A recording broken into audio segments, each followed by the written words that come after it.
Okay, so now we are moving towards the last topic of this response towards the abiotic factors का last topic है, that is suspend.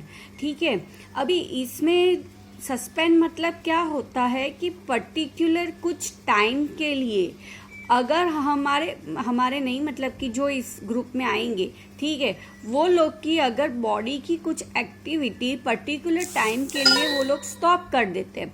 किस तरह से stop करेंगे वो हम ये टॉपिक में देखेंगे. तो उसको वो रिलेटेड टॉपिक हम लोग ये सस्पेंड पार्ट में स्टडी करेंगे. इसमें जो इंक्लूड होते हैं दैट इज बैक्टीरिया है, फंजाइस है और कुछ लोअर प्लांट्स होते हैं. ठीक है, various kinds of thick wall spores are form with the help which help them to survive under unfavourable conditions. ठीक है, तो कुछ बैक्टीरिया है, कुछ फंजाइस है एंड कुछ लोअर प्लांट्स है. वो लोग क्या करते हैं, जब कंडीशंस उनके लिए अनफेवरेबल है, उनको पता है कि ये कंडीशन में उन लोग के बॉडी का प्रॉपर डेवलपमेंट नहीं हो सकता है, उनको जो जो रिक्वायरमेंट है बॉडी के लिए वो नहीं मिलने वाली है, तो वो लोग क्या करते हैं, अपने बॉडी को एक ठीक वॉल से कवर कर देंगे और उसके अंदर छोटे छोटे स्पोर्स होंगे, ठीक वॉल स्पोर्स बने हुए होंगे. ठीक है, जिसकी वजह से क्या होगा कि वो लोग अनफेवरेबल कंडीशन में भी सर्वाइव रहेंगे, बट उनकी जो ज़्यादा एक्टिविटीज़ है वो नहीं चलेगी. This germinates on the availability of the suitable environment. और जब उनको लगेगा कि अभी उनकी सुटेबल एनवायरमेंट मिल गया है, तब उनके आगे की प्रोसीजर वो लोग स्टार्ट करते हैं. लोअर प्लांट्स इसमें आ गए. अभी हायर प्लांट्स की बात करें, seeds and some other vegetative reproductive structures. अभी हायर प्लांट्स में तो क्या होता है ना, प्रोसेस थोड़ी कॉम्प्लेक्स होती है as compare to that of the lower plant. तो वो लोग क्या करते हैं कि वो लोग ना ये थिक वॉल और स्पोर्स वाला तो नहीं कर सकते. तो ये जो हायर प्लांट्स होते हैं वो डॉर्मेंसी पीरियड में चले जाते हैं. देखो डॉर्मेंसी वर्ड आपने लोअर स्टैंडर्ड में पढ़ा हुआ है, 10th स्टैंडर्ड में आया हुआ है ये डॉर्मेंसी वर्ड.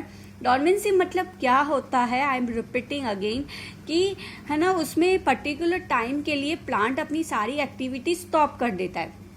ठीक है, जैसे कि वो बड़ा नहीं होगा, उसकी जो भी प्लांट का जो बड़ा होने की, जो जर्मिनेट होने का जो भी है प्रोसीजर, वो पर्टिकुलर टाइम के लिए वो स्टॉप हो जाता है. ठीक है, उस टाइम पे plant as it is position में ही रहेगा, उसमें हमें कुछ चेंजेस नहीं देखने को मिलेंगे. और जब उसकी वो कंडीशन फेवरेबल आने लगती है, एनवायरमेंट है उसके सुटेबल आने लगता है कि अब वो प्लांट ठीक से ग्रो कर रहा है, तब उसका डॉर्मेंसी पीरियड ब्रेक डाउन हो जाता है. और ये सब भी होता है प्लांट्स के अंदर प्रेजेंट जो हार्मोन्स है उसकी वजह से, है ना. तो फिर इसको बोलते हैं डॉर्मेंसी. मतलब ये एक कंडीशन है हायर प्लांट के लिए, एक ऑप्शन है हायर प्लांट के लिए खुद को अनफेवरेबल कंडीशन में सर्वाइव रखने के लिए.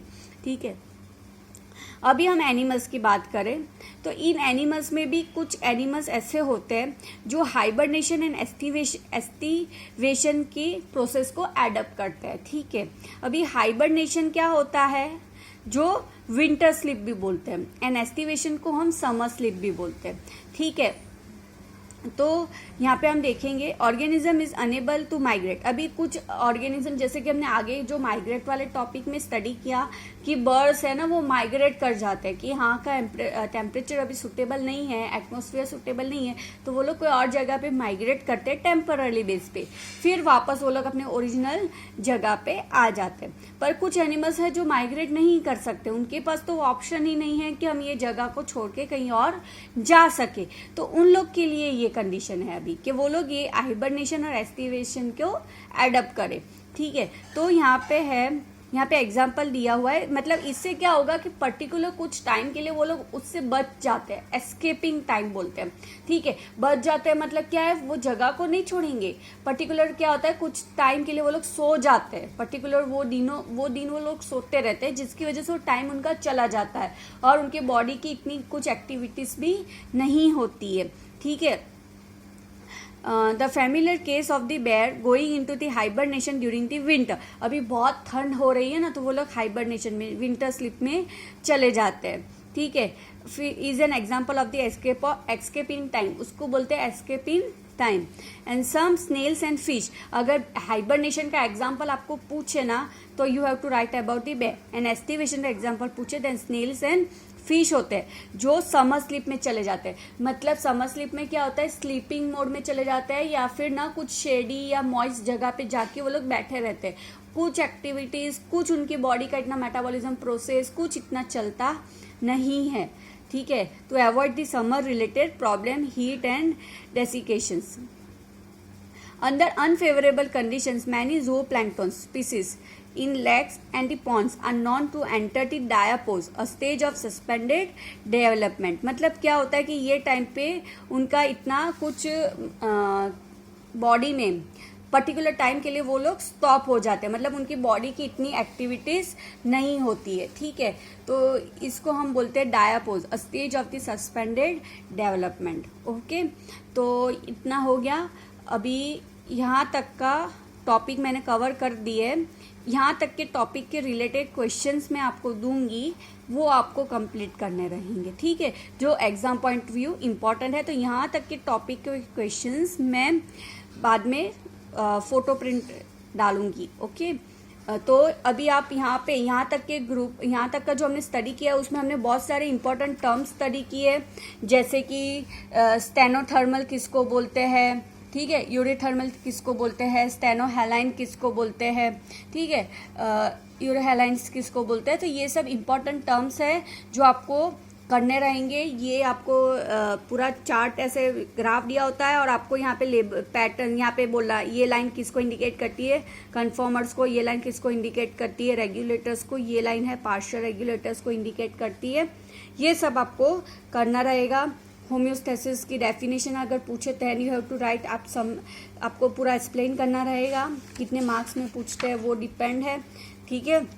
फिर difference between regulators and conformers में क्या डिफरेंस है, that you have to write, ठीक है। तो ये सब आप पूरा ये पढ़ोगे ना तो बहुत सारे क्वेश्चंस मिलेंगे, ये आपको करना रहेगा, ठीक है। मेजर एबायोटिक फैक्टर्स अगर लॉन्ग आंसर में पूछे तो आपको सारे पॉइंट्स कवर करने रहेंगे, ठीक है। ये है कि बायोम्स जो होता है वो कैसे होता है, तो regional and local variations within each biomes leads to the formation of wide varieties of habitats, ठीक है। तो वाइड वेराइटीज ऑफ हैबिटेट्स जो बायोम्स में बनती है उसके पीछे का रीज़न क्या है, ये रीजनल एंड लोकल वेरिएशंस, ठीक है। तो ये सब आपको कवर करना रहेगा। ओके, तो मैं आपको क्वेश्चंस भेजूंगी जो इसी में से आपको मिल जाएंगे आंसर्स, तो वो आपको कंप्लीट करना रहेगा। ओके, सो यहाँ पे मैंने यहाँ तक का अपना सेशन टॉपिक कंप्लीट किए हैं।